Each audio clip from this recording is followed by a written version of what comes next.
ഉസ്താദിനെ പറഞ്ഞു വസ്സിയാമു ജുന്ന, നോമ്പ് ഒരു പരിചയമാണ്, ഹറാമുകളിൽ നിന്ന് വിട്ടു നിൽക്കാനുള്ള പരിചയമാണ്.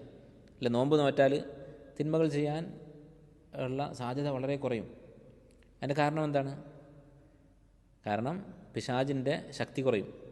പിശാജ് മനുഷ്യൻ്റെ രക്തത്തിലാണുള്ളത്. രക്തം ഓടുന്ന സ്ഥലത്തൊക്കെ പിശാജ് ഉണ്ടാകും എന്ന് നബി സല്ലല്ലാഹു അലൈഹി വസല്ലം പറഞ്ഞിട്ടുണ്ട്. പിന്നെ ഷൈത്താൻ യജ്രി മിൻ ഇബ്നി ആദം മജ്റദ്ദം, രക്തം ഓടുന്നതിൻ്റെ കൂടെ പിശാജ് നമ്മുടെ ശരീരത്തിൽ സഞ്ചരിക്കും.